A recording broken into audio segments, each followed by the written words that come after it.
me see if it comes up real quick. And I believe we are live now. So Nick Mamatas is here with me. He is the author of several novels, including I Am Providence, which I do have a copy here somewhere. I Am Providence. And The Second Shooter, which is his new novel. His short fiction has appeared in Best American Mystery Stories, Ellery Queen Mystery Magazine, Tor.com, and many other venues. His latest collections, The People's Republic of Everything and The Planetbreaker Sun, which I also have a copy here,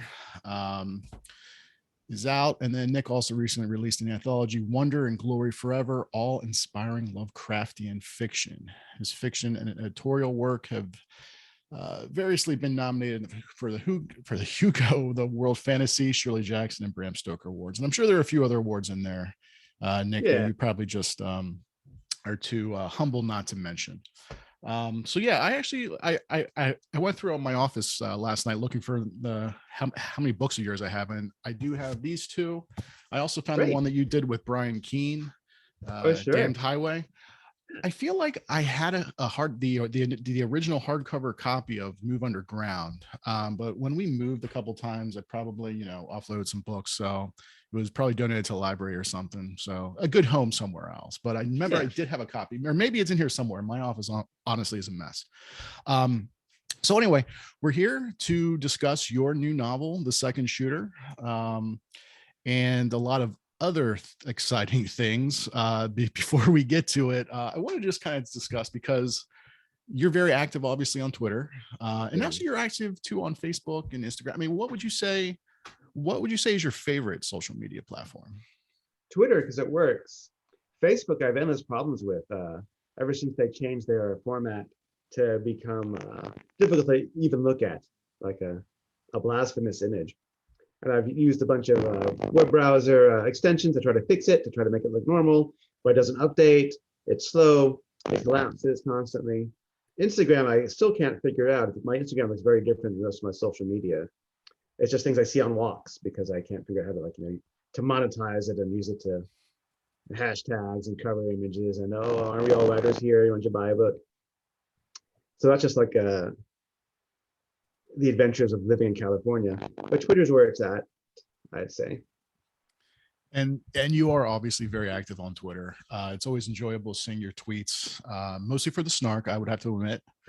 And one of the tweets I actually saw the other day was, and it seems like every couple of weeks, or at least once a month, there are these viral tweets that are mostly for like quote tweets. People will ask these questions, and then people will always answer, and there always seems to be the same type of one that you always seem to give the same answer to as well. But it's always like, writers, why do you write, or like, why do you do it?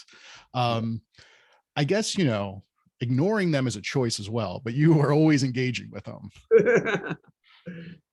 I just can't stand it, honestly. I can't stand that question. I can't stand the answers, especially in horror fiction. You and I both have written horror fiction and thrillers, and the very common answer, and then common in more ways than one, both common and popular and common in book, is, oh, well, if I didn't write, who knows what I'd do? Oh, man. You do nothing.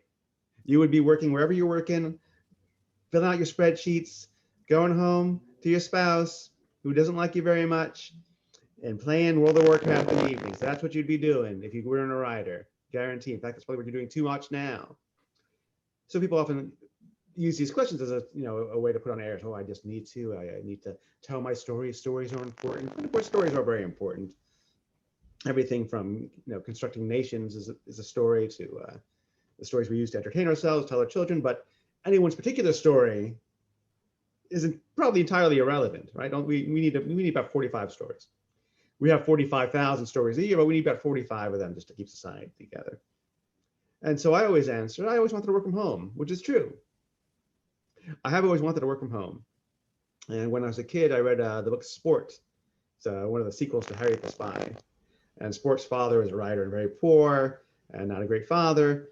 But at one point he mentions getting a royalty check and having a few bucks. So then I thought, oh, that sounded great. For something you already did 2 years ago, and it just comes in the mail by surprise, and you have to be home all the time. It sounded just fantastic to me.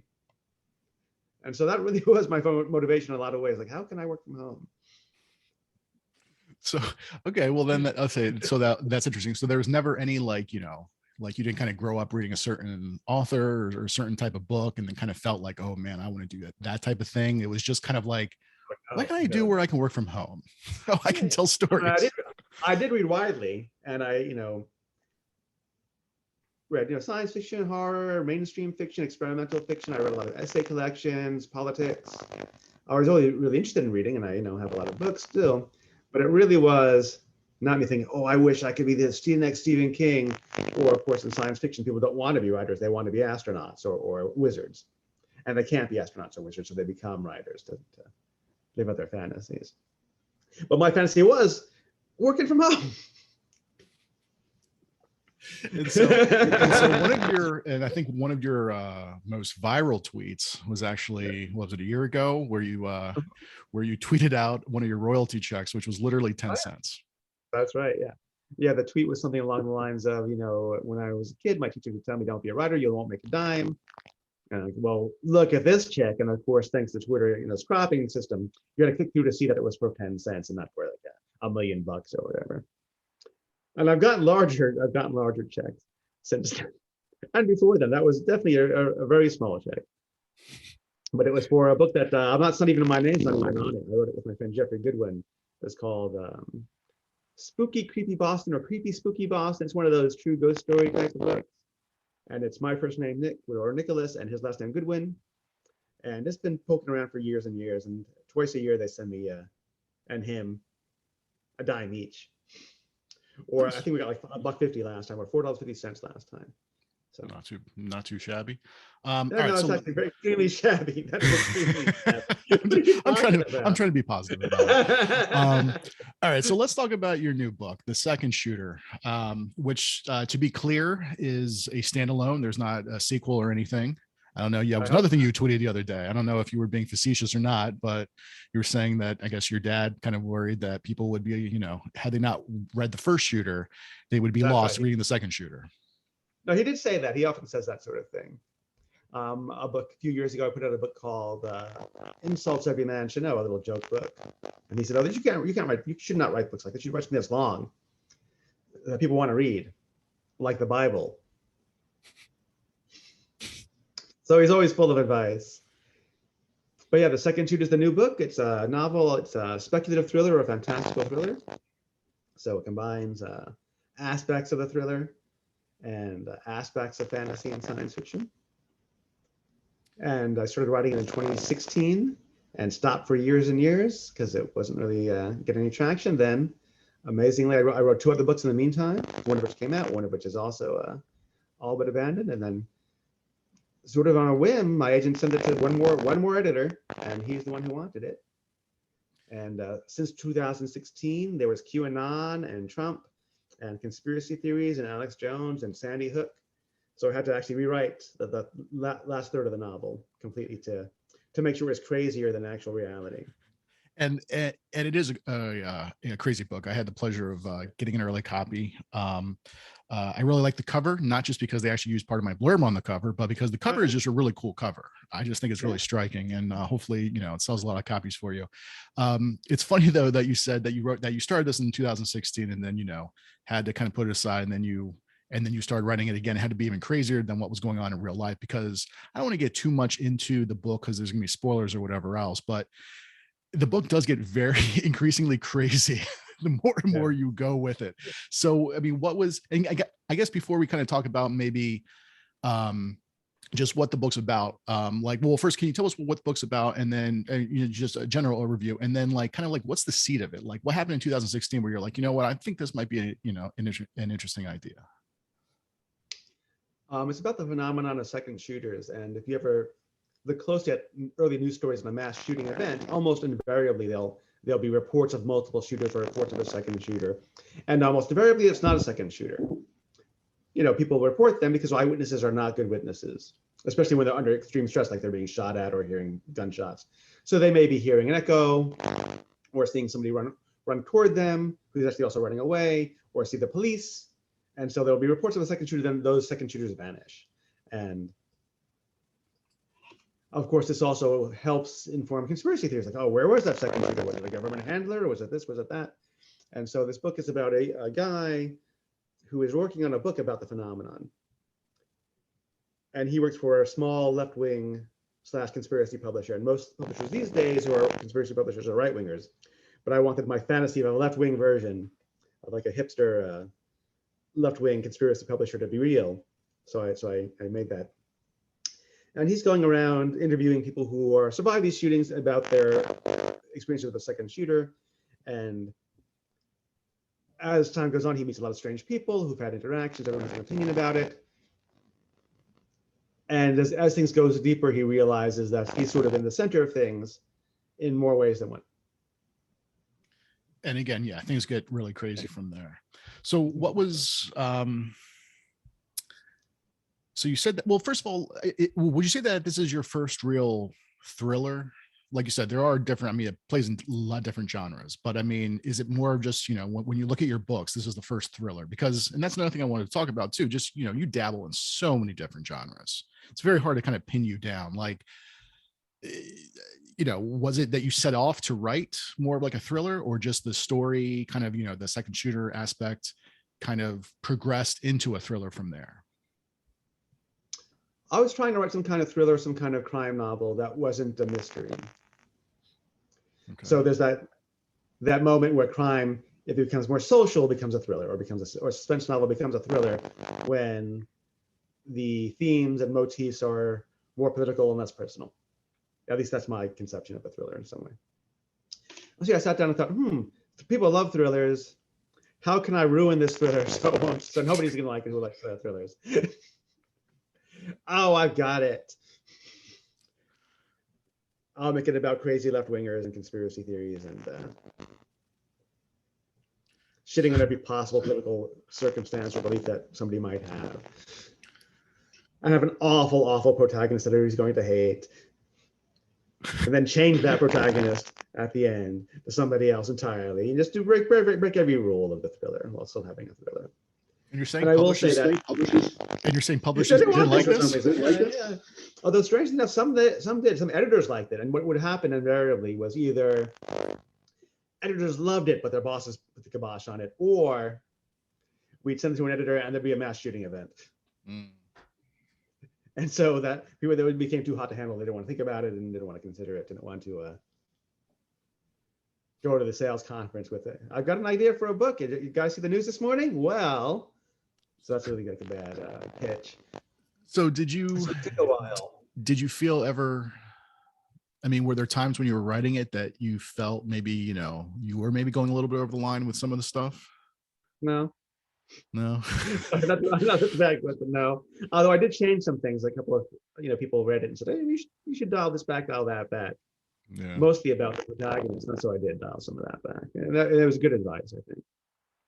But as far as the political element, no. So again, you know, you're writing in a lot of different genres. Do you feel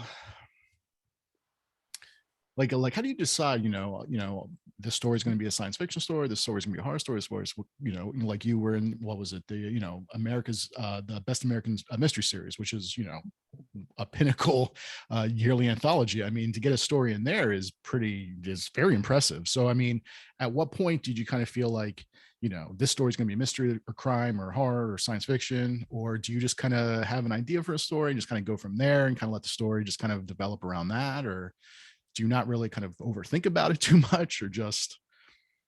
I have a weird career in that I don't have a lot of ideas for stories or novels, certainly not for novels.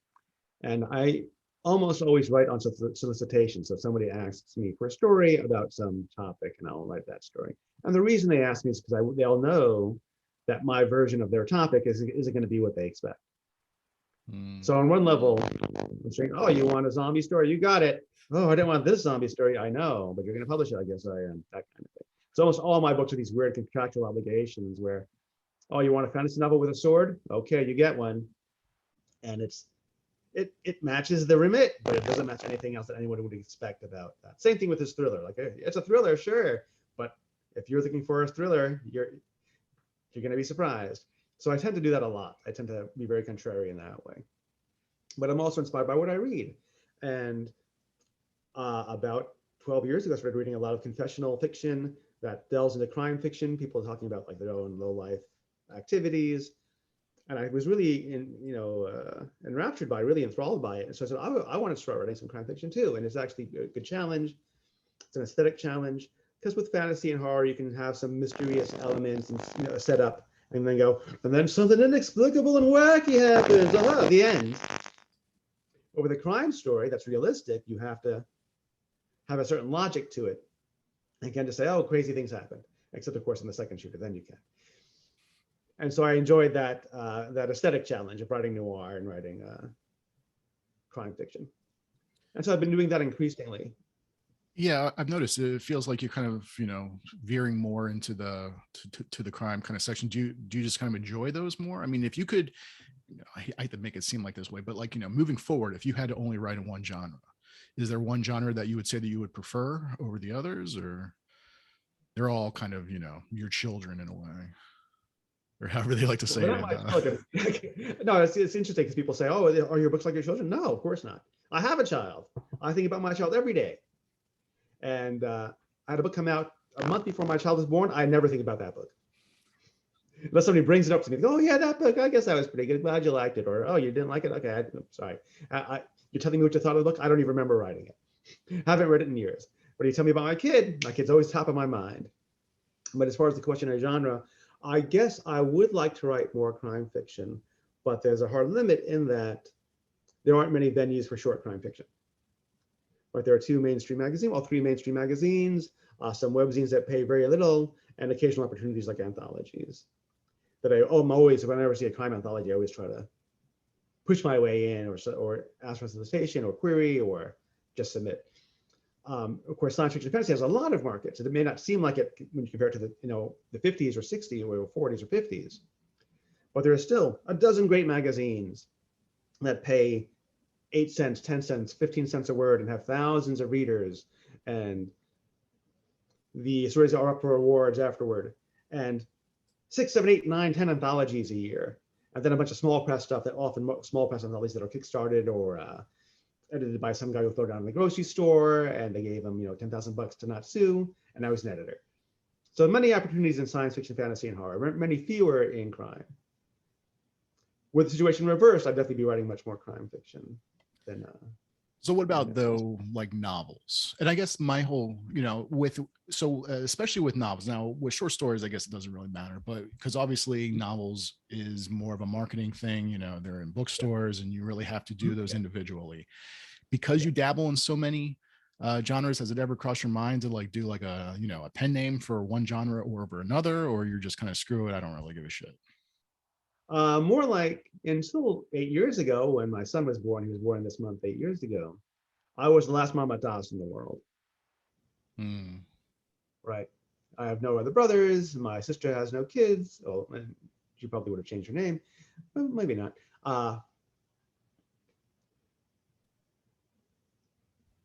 Everyone else is named something else, or our daughter says, there aren't going to be any more Mamatas after me until my son was born.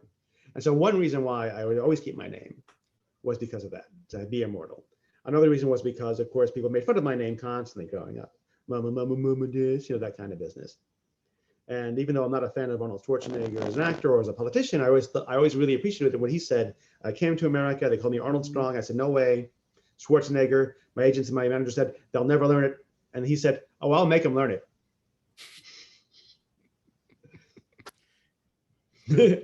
And so I want to make them learn it. And when I wrote something like with my friend Jeffrey, this small book we did was because it was a collaboration.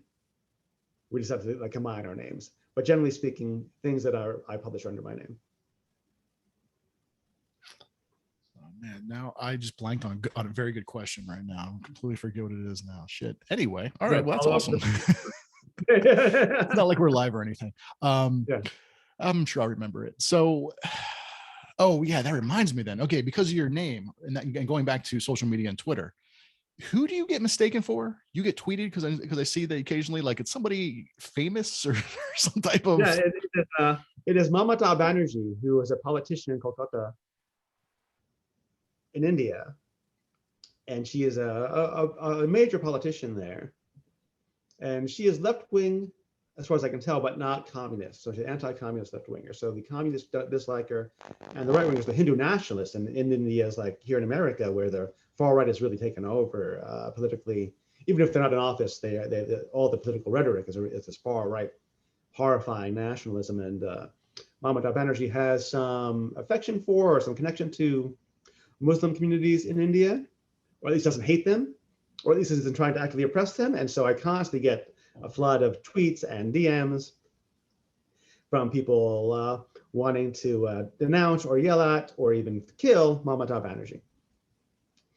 And how And they often do you wanted engage with her? Whenever there's a tweet, the DMs I tend to leave alone or just erase. But whenever there's a tweet, I'll tend to QT and say it's not me. And at least sometimes it was kids, like there was something with COVID and either national or regional testing facilities, like the SAT or school testing. And a lot of the kids were saying, Mamata Banerjee, please cancel the test. We all have COVID. COVID's coming. I'm like, I wish I could do it. But you probably want this other person here, Mamata Banerjee, and you probably want to work on your English a little more if you think I'm her. So if you get the delay in the test, work on the English. So going back to the second shooter, again, I don't want to talk too much about, because again, the story does veer and it's a very surprising way, very entertaining. So I don't want to kind of get too much into it. And I don't think I'm really ruining anything by asking, do you feel like you would potentially is there a sequel or is there some type of follow-up to the story? Again, I feel like I'm not really ruining anything because most books you can still follow up anyway, but is there not necessarily, I don't know, do you ever think, or is this it? You're just like, okay, this story's done. Usually it's it. I think so. With the second shooter is probably going to be it. But if there is going to be a return to that setting, a return to those characters, it'll probably be in short fiction. Mm-hmm. Like with I Am Providence, the main character that shows up in a short story at some later point. So there's an unofficial sequel. And Love is the Law, a novel I have had, also has a sequel in the form of a short story. That was in Berkeley Noir last year, a noir and crime anthology. So somebody may show up at some point in short story. So and honestly, go ahead. Sorry. Well, no, go ahead. What were you gonna say? I hate series. I hate them. I don't like reading them. I've read so many great books. Like, oh, great book! Wow, first of a series. Great. I've read this one. I figured out how the series is gonna go. Never mind the rest. Yeah. I very rarely finish a fantasy trilogy. I'll say one I did finish I love very much was the Joe Abercrombie's first trilogy. Mm-hmm. And even read one of the follow-up novels, one of the spin-off novels after that. I've not read the second trilogy in the series, but I read 4 novels of a 6-novel trilogy. That's pretty, of a 6-novel series. That's pretty good for me. Usually it's one and out. Yeah. No, and often I kill so many characters in my books to make sure there's no series. No I totally understand that. I've actually personally realized, in the last several years that, if you want to be, I guess, more of a successful thriller writer, series is actually where it's at, because that's where the readership is. That's where the money is, but I understand too, being able, especially as a writer, to just do a new story and new characters every time. The same thing as a reader, you're just going in. But I mean, literally, I was at the library the other day. Sometimes I'll take my stuff to the library to work on a chapter or whatever. And I heard this old man there by the librarian basically talking about, I don't know what book it was, but he's basically like, I love series because I know the characters. I don't have to learn any new characters. I just go right into it. And that seems to be the consensus over a good majority of readers. And that's the same with science fiction. That's why Star Wars, Star Trek novels are so continuously popular, because you can just dive in. You don't need to learn a new world. You don't need to learn how spaceships work here or there. So it's very common. But what annoys me about thrillers and crime novels with series is that so many of them have a character who has a name and one quirk. Oh, the Kit Kat detective, he loves Kit Kats and solving murders, and that's it. And so there's not much of a story there. Like if you have to read 10 novels to figure out this guy's personality. There are exceptions. I love the Rebus novels by Ian Rankin. I like, that kind of thing. There are great exceptions to it. Nero Wolfe, from the old days, is fantastic. And mysteries often were in the old days about a weird person who was a detective. Like we all love Sherlock Holmes, but we're not sitting there 100 years later going, oh my God, how's he gonna solve this one? We know all the answers. We've read all the stories. Yeah. But we like Sherlock Holmes because he's a weirdo, and Holmes and Watson because he's not a weirdo, hanging out with his weirdo friend. That's what we enjoy about it. But these days, it seems like so many of these characters are little more than a surname and a personality trait, and they just trudge through in a very similar way, very much like a Law and Order episode. I've talked to 4 people, now I figured it out. The end. Yeah. And to me, it doesn't even matter who that person is. Whether, oh, he loves the horses. Oh, he drives a car. Oh, this one drinks. Oh, he drinks, does he? Yeah, wife dead? Wife's dead. Daughter estranged? Daughter's estranged.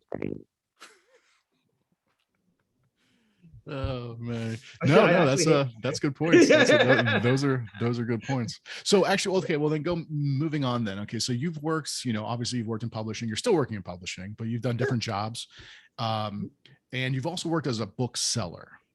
Yeah. So, and another thing I always like seeing on Twitter was you would always go through these rants about when you worked in a bookstore. And honestly, I don't know if you're kind of just, if these are actually true stories, or you're kind of like taking a little bit of what's true and just kind of exaggerating, because some of these people will just, I don't know, some of these people that they're all true, but they're also unusual. The average day at the bookstore is a perfectly ordinary day of retail. Many nice people, many fun bunch, but the unusual customers when they pop in are really stand out. Also, I do live near to a college town, so it has more intellectuals and more weirdos and kind of these perennial hangers-on that come around in American college towns. And we're an independent bookstore, or I work for an independent bookstore. So of course it's a slightly more unusual crowd than in a Barnes and Noble in suburban central New Jersey, for example, at a strip mall. Right. But yeah, bookselling is weird. So I was my 40s, my first job as a bookseller or as a retail person at all. I never did any kind of job like that. So it's my first time doing like a high school or college type level job. And I actually really enjoyed it. Had it paid anything at all, because it was just paying the prevailing minimum wage, I would have stayed there. But it's not possible to live in the most expensive area in the country on even the highest minimum wage in the country. So having worked in a bookstore and also working in publishing, does that in any way affect, how you approach your writing, especially when it comes to novels?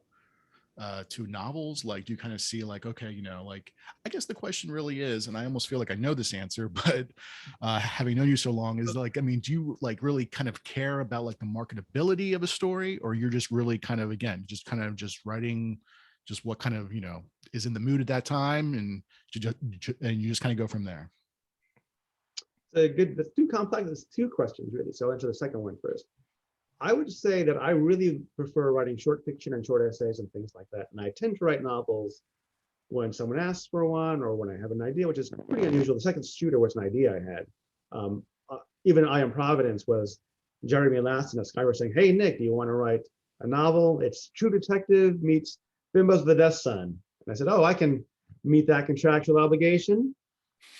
And I did after a fashion, and it kind of took off. But a lot of the novels are kind of like that someone gave me an idea, or I was asked if I wanted to do something with somebody, and I did it. So the second shooter is different. It is, something I've been thinking about for a long time and concerned about for a long time. So on one level, I'm much more interested in things like short story collections and essays and magazines. But of course, these days, it's impossible to make a living writing for magazines, even nonfiction. 20 years ago, when we first sort of came into contact, I was writing for the Village Voice and glossy business magazines and lifestyle magazines and sort of hipster, weirdo, underground magazines, and you can make a living doing it. You can get 50 cents a word, $1 a word. Then after 9/11 and the .coms, that collapsed. And not just for me, but for everybody. I was listening to Cynthia Wilson's Substack the other day. Cynthia Wilson was a fashion reviewer for the Times, a columnist for Salon.com, and she said, after 2003, I lost 90% of my income. And one reason why I write a lot of short fiction these days was because I may as well. Meaning that nonfiction now pays as poorly as short fiction does. So I may as well do what I like with short fiction and collect it when I can and get it reprinted when I can, that kind of thing. But as far as the bookstore goes, what I learned there was that I would say about 70% of the population that goes into a bookstore is going there because they were assigned to go there. Whether it's by their teacher, or by a holiday season, or by the New York Times or NPR. They walk in, I was told to get this book by somebody, the media, the government, feeling bad about current events, a school, someone's being born, a kid's turning 3. What do you get them?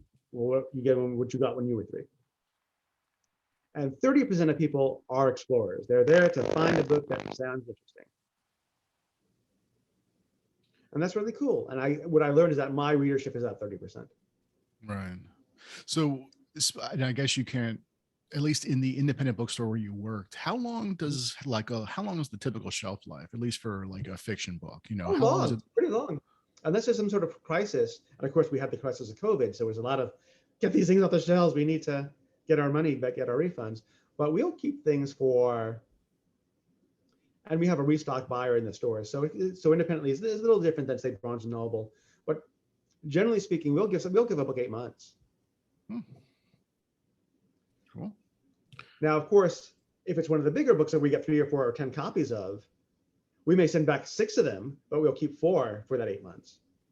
Right. So yeah, you'll get returns if you're a bestseller, but also you'll also have that prime real estate for a long period of time. And then after a year, we clear things off. But also we may clear things off because the paperback comes out or because of some issue, like all those books about Trump, which kept the lights on in so many bookstores. A year ago today, like, get him out. Nobody cared about that anymore because, Biden won. Right. So it changes, but the average is months and months, longer than you are trained to expect by the bad news people who complain about bookstores. Okay. So, so what are you working on now? I mean, are you working on, do you have any ideas for books, or are you just going to kind of wait till something comes to you, or are you actively working on something? Something came to me while I was looking in the store, actually. I was looking at the store, I was stacking books, filing them, pulling returns. I said, I wish I could be in one of these semi-classy literary imprints. What could I do that could be a me book for this? And we haven't sold this book yet, but maybe some famous publisher editors listening to this Facebook Live or seen on YouTube. And it is basically a cyberpunk version of Shakespeare's The Tempest.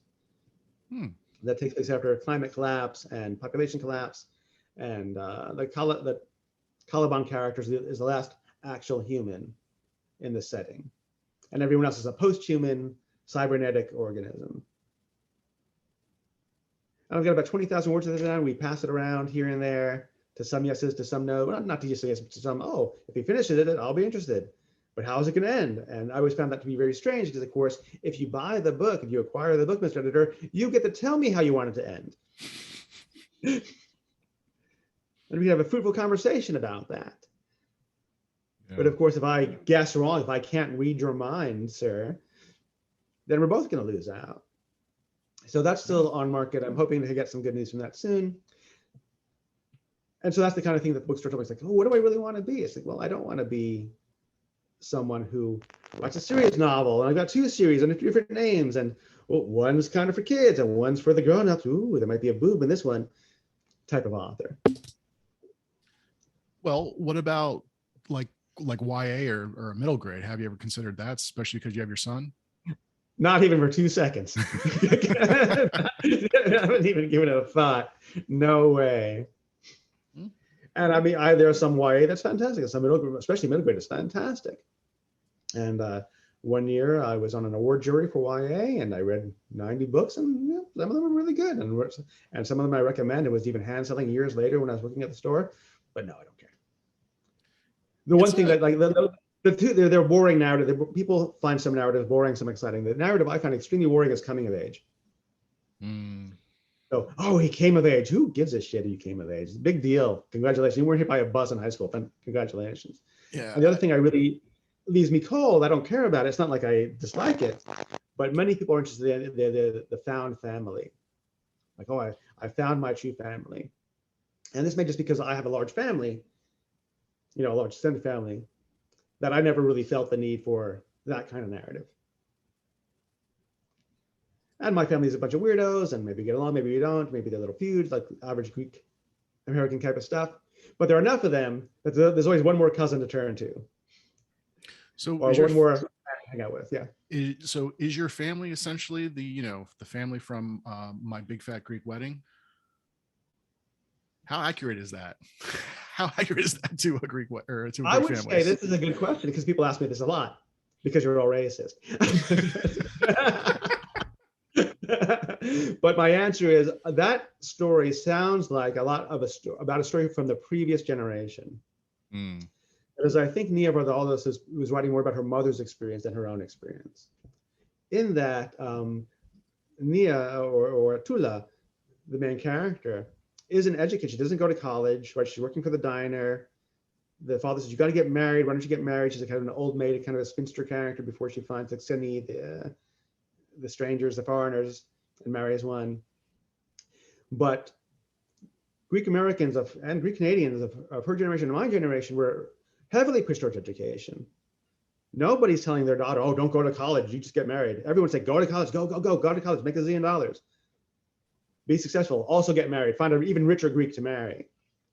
But the idea that the father would not like education, would be very suspicious of education, does not ring true to me as someone who was born in the 70s or born around the same time that Neo was. So I think that is a story from the previous generation, from our grandparents. Yeah, I mean, that was the very first question I wrote down when I knew I was going to interview you. So Yeah. actually, I just thought about it now. But okay, so then you talked about what you're working on now. But what about like reading? Like, have you read any really good books recently, or is there anything you're like looking forward to? I'm reading this fantastic book right now. In fact, let me go get it. I'm still here. I have not left.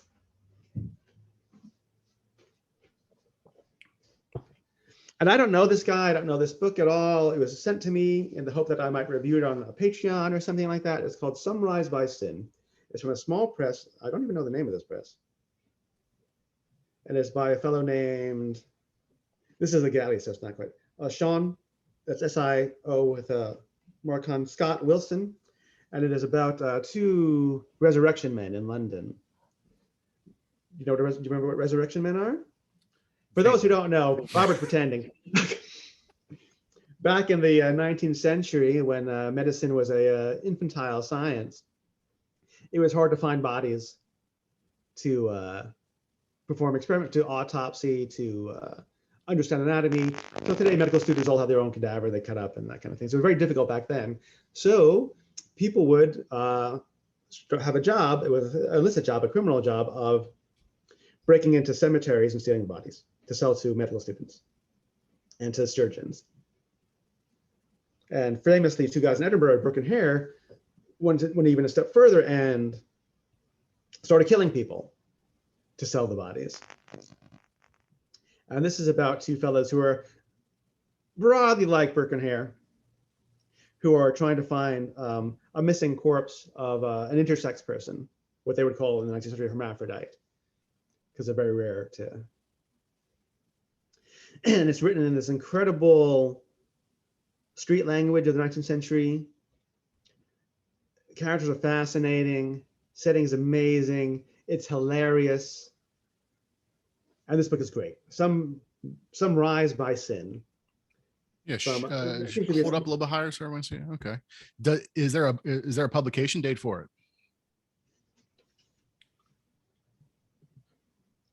It doesn't say, but it says 2021, so it'll be this year, so it might be out already. And it's Diexis Press. It is a United Kingdom publisher. Summarized by Sin. And yes, check this book out. It is amazing. I'm not done with it yet, so their ending might be terrible. It might be like the second shooter, but so far, this is like the best thing I read all year. Yeah, it looks like it came out, or at least on, I'm just checking Amazon real quick. It looks like it came out on September 15th. So it is out now. So okay, yeah, get this book. If you like anything about the low life or crime or grotesque bodies or gross pubs from the 19th century, this is the book for you. Great. And then, so you obviously probably write a short story about every couple of days. So do you have anything new coming out that, people should be on the lookout for? Yeah, I've got a few actually. I've got a story called Iblis Come to Me in a anthology called Territories, which is about professional wrestling in the 1980s, back before there were now just one or now two major promotions. Every little part of the country had their own little unique promotion. And I'm writing about some events in Florida. One of my favorite wrestling promotions was Championship Wrestling for Florida. And that involves Satanic Panic and weird evangelical fans and that kind of thing. So that's coming out pretty soon. I got a story called Like Dogs in an anthology of Lovecraftian mysteries. And I take up a challenge by Ernst Mandel, the famous Marxist economist. He didn't challenge me, just in general, he wrote a book about crime fiction because it was his fascination. And he said there would never, you can't have a proletarian or working class detective because they're too busy at work. And I said, oh yeah? So I've got a longshoreman, amateur sleuth, finding a magical, a mystical Lovecraftian book and how he deals with it as my detective story. Something I have out right now is a story called The Man You Flee at Parties in Out of the Ruins, which is an anthology, a science fiction anthology of futuristic dystopia, which amusingly was not the theme. The theme of the book was futuristic cities. Then people started handing in their stories, and they were all terrible stories about terrible futures. So it became a dystopian anthology. They changed the name, they changed the cover, like, okay, I guess everybody hates the future, here you go. Although I wrote a utopia, albeit one that nobody wants to live in, which is typical of utopias. How many short stories would you say that you've written? Do you have like a number, or you can't even think? Because I would imagine it's probably been over 100 now, right? 120, 125, around that time. Yeah. And I don't have a bunch of them. Like I have friends who are like, oh, I got my, how do you keep track of your stories? I write them one at a time. Yeah. Well, what if you send them to the same place twice? I don't do that because they're gone. Because I'm not bragging, because I generally submit to something that asks me to submit. And when I don't, I send to a magazine, and usually within 2 or 3 magazines it comes in. But I know people like who I write all these stories all the time. I've got 20 out there at a time. I've never had 20 out there. Even when I was a beginner, I had never had more than 5 or 6 out there at a time. Wait, 20 different stories submitted Yeah, out people in the have market? There's not even that many markets out there. I can't even imagine. Well, they were like the semi-professional markets that pay 3 cents a word, that kind of thing, anthologies. And it becomes like this weird game. And on some level, the quantity game works. What if you keep going, someone's going to break through. Yeah. Yeah. And people like Jay Lake made a science out of this. In the old days, the idea was, oh, get to the top venues, fantasy and science fiction, Ellery Queen, and work your way down. And then people like Jay Lake, now sadly deceased, changed things up and saying, I'm going to write a story every week, 50 stories a year, send them all out anywhere. And even if I don't get the top markets, you'll have heard of me, because wherever you turn, if you're in the field, you'll see my name 17 times a year, 18 times, 25 times a year. Interesting. And sometimes that weekly story would be a flash fiction, sometimes it would be a novella. Sometimes it'd be very similar to previous stories he wrote. But I think many people took that advice, and it's not bad advice if you like to write a story every week, and have kind of made it work. So you see people who are very prolific short fiction writers. I seem prolific because I don't waste a lot of keystrokes with stories that don't work. Right. So have you ever started any stories and just, halfway in, you're like, this is not going to work, and just kind of throw it away? Yeah. But not throw it away, but set it aside. Yeah, mostly because of other factors, not because of the story itself, but because of other things that come up. Like what I used to be able to write a story in one sitting. I'd sit down in the evening, write the story at 4, finish at 4 in the morning, go to bed, ask someone to read it or read it myself, send it out. After my son was born, my brain broke and I couldn't do that anymore. So subsequent stories have been slower, have false starts. Should it be a third person? Should it be first? Changing it around. So the last 8 years or so have been slightly different production process, writing process for me. And I know that you're a big advocate. I'm still pretty prolific of not writing every day. Oh, I never write every day. Even when I'm writing a novel, I'll write a day, then take 2 days off. Until the very end, where I can see the end in sight with, 5,000 words away, then I'll have a 5,000 word day at the end. And when there's a strict deadline, I will tend to say, okay, I'm going to write every day for the next 7 days and get it done. But you don't feel like, if you go 2 days without writing, you're going to die. Oh, no. See, that goes back to our first question. Why do you write? Oh, I need to write or I'm going to die. Not me. I'm bringing it back from the start. And we go full circle. All right. So we did have one question off of Twitter from a Simon Drax, who says, Nick, please explain why Aliens, the 1986, is, quote, total garbage. It is total garbage because it is a series of cliches. every character is a cliche, including like anti-Semitic cliches. Like, oh, I'm the sneaky boss guy. I'm gonna get this bad thing and unleash it on the world. And you know, there's a weird Latina cliche. Oh, she's so tough. She's like a lesbian Latina. All this business. The military elements of it make almost no sense. The kid Newt is terrible.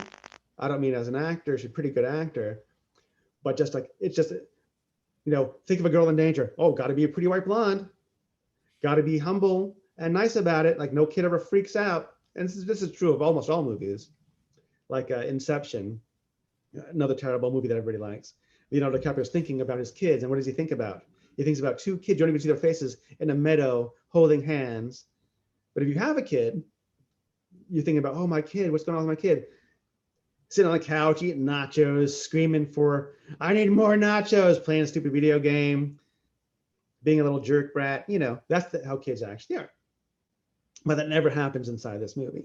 And then the movie ends with a reclamation of the bourgeois family, with Hicks as daddy, Ripley as mommy, and Newt as the little girl. And they go off with their happy ending despite all the carnage, and everything's gonna be totally okay. Which is what makes Alien 3 so great, because it's like, fuck that, boom, not even a death moment. Off screen, you see a little readout, they're all dead, Ripley's back.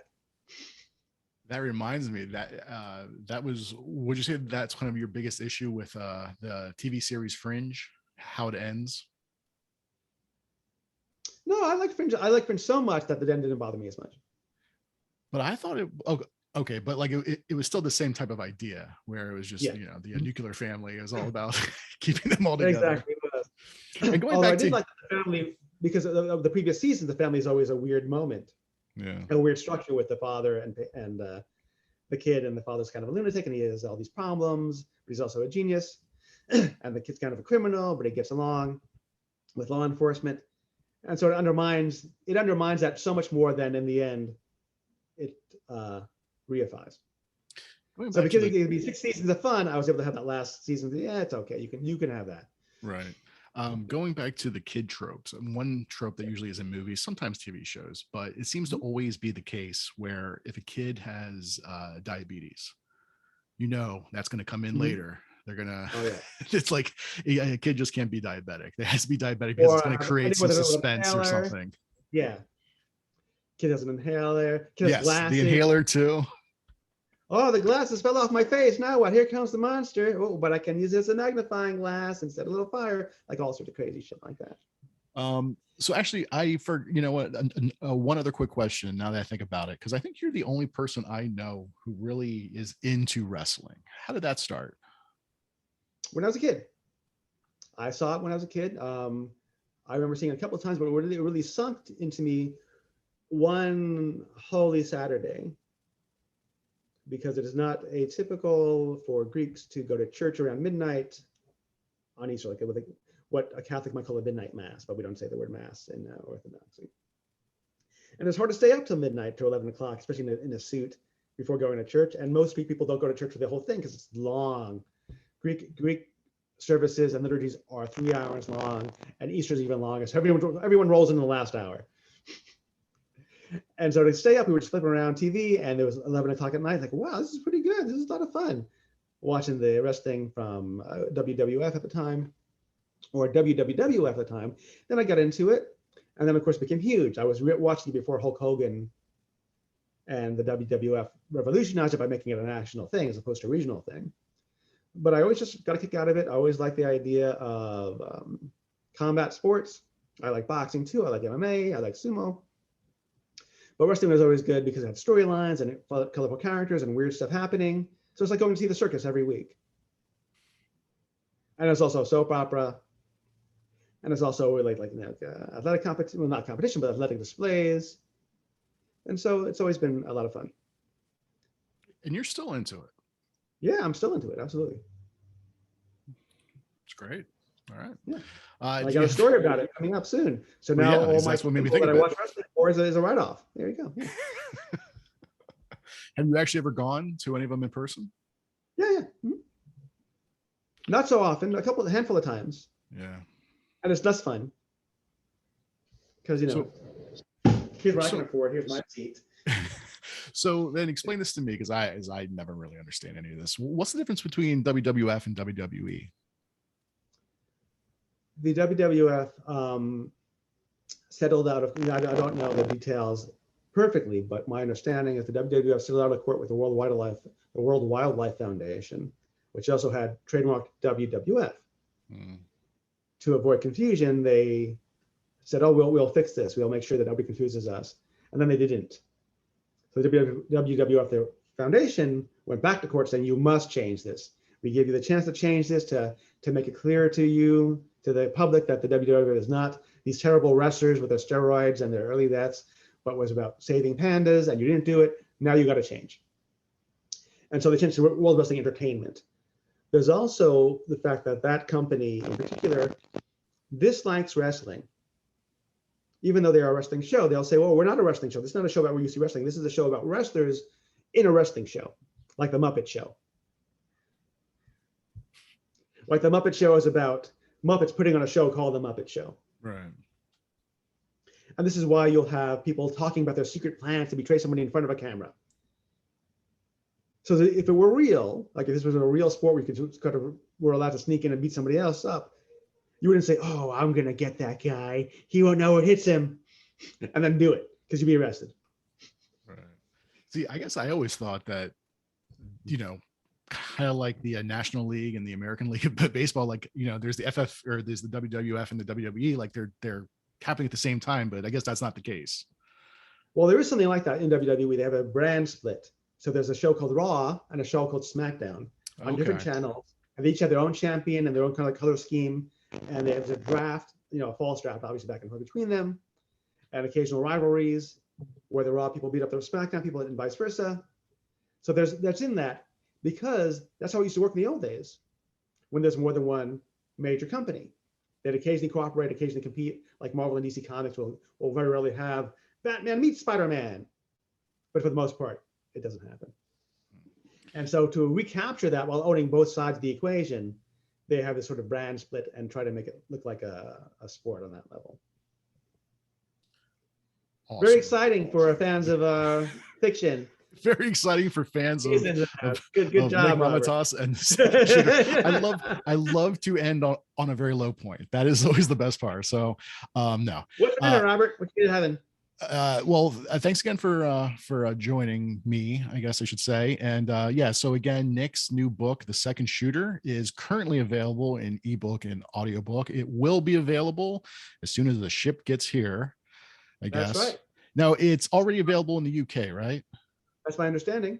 Okay, so the paperback should be in stores shortly, although we don't know when. It keeps getting delayed, but everyone needs to check it out. It's a very, very fun book, really great. 23rd. Because the boat is en route. It should be the 23rd.